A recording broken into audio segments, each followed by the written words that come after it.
marka naartu isa soo taagto la keeno ayaa ilaahay la hadli doonaa nabi aadam yaa aadam aadanow kaalay ummadaada oo ubadkiisii kunkii qof ee maanta meesha taagan 999 dareeri oo jahannama ku shubaa la oranaya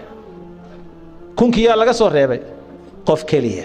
qofkaasi ma noqon doonta wal ilmu inda Allah ilaahi baa og kunkii qof ee banaanka taagan 999 dareeri jahannama ku shubaa la oranaya waa arrin khatar ah oo iman doonta todobada albaabee naarta ayaa laga gelin doonaa saasa kii gaalka ah waa la weynayn doonaa markaasa waxa la ekaysiin doonaa buur si jirkiisu naarta u cunto kullama nadija juluduhum badalnaahum juludan ghayraha liyadhuqu al'adab jirkiisa markasto naartu cunto dibaa loo soo cusboonaysiinaya si cadaabka ilaahay uu dhadhamiyo subhanahu wa ta'ala dabkan adduunka in wax ku bislaysanayno 960 jeer baa la soo khafiifiyay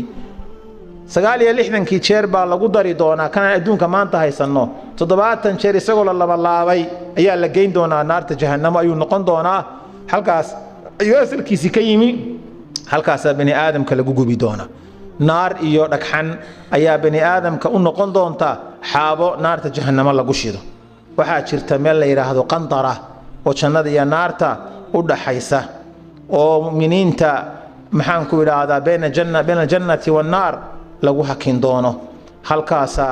bani aadamkii lagu hufi doonaa wixii xuquuqaha ee kala dhexmaray markaasa qof waliba kii jannada la geliyo meeshii adduunka uu jannada ka ugu darajo hooseeya waxa la siin doonaa meeshii ugu sareysay waxa nabigu ka waramay kuwa la yiraahdo jahannamiyiin dadka inay kamid yihiin jahannamiyiintu waa dadkii muslimiinta ahaa laakiin mutaystay cadaab inay galaan wuxuu nabigu tilmaamay calayhi salaatu wasalaam in marka dambiga ay galeen laga gooyo naarta jahannama laga soo saari doono iyagoo gubtay oo dhuxul madoobaatay ah baa la soo saari doona webi meesha ku yaala iyo biyo meesha yaala oo la yiraahdo nahrul hayaa webigii nolosha ayaa lagu ridi doonaa sida marka roobku doo naqu u soo dhasho iyo cawsku sidaasay u soo bixi doonaan markaasa jannada khanka u hooseeya iyo halka u hooseysa baa la dajin doonaa jahannamiyiin baan loo yaqaanaa buu nabigu calayhi salaatu wasalaam yani waa kuwa jahannama geli doona allah inaga badbaadiyo jannadu waa meeshay muuminiintu geli doonaan way ku aftaqaanaa jannadu qofka muuminka marka la geliyo caruur baa u shaqaynaysa wayatuufu calayhim wildaanun mukhalladuun wilal baa u shaqaynaya meesha lagu waariyey wildaanun mukhalladuun ولدان مخلد ويطوف عليهم ولدان مخلدون حكذا بيا إذا رأيتهم ولشا مركاد أركتهم جنة جوجا حسبتهم وحاد ملينيسا لؤلؤا منثورا لول جنة سال لو يعي أياد مودسا قروح دودا لؤلؤا منثورا وإذا رأيت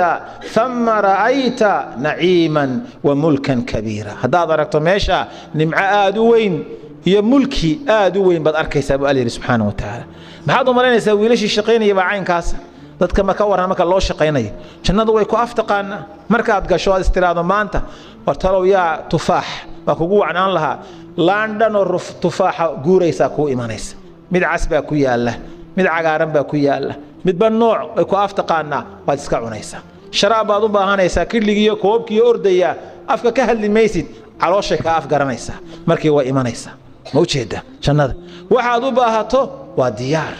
ما لا عين رأت وحن البني آدم ولقيت أرقبة كديارسا ولا أذن سمعت لك بني آدم أنا مقل ولا خطر على قلب بشر بني آدم من قلبي كصادعين لكن شقي أباهنت شقه يعمل فلشه يعباده يتوسنان أي أباهنت سمعوا اعتراف يفودي عباد ليسكوه لواه حب أنت أرنتم مركا ليسكوه ليسكوه لماي شقية تعب أباهنت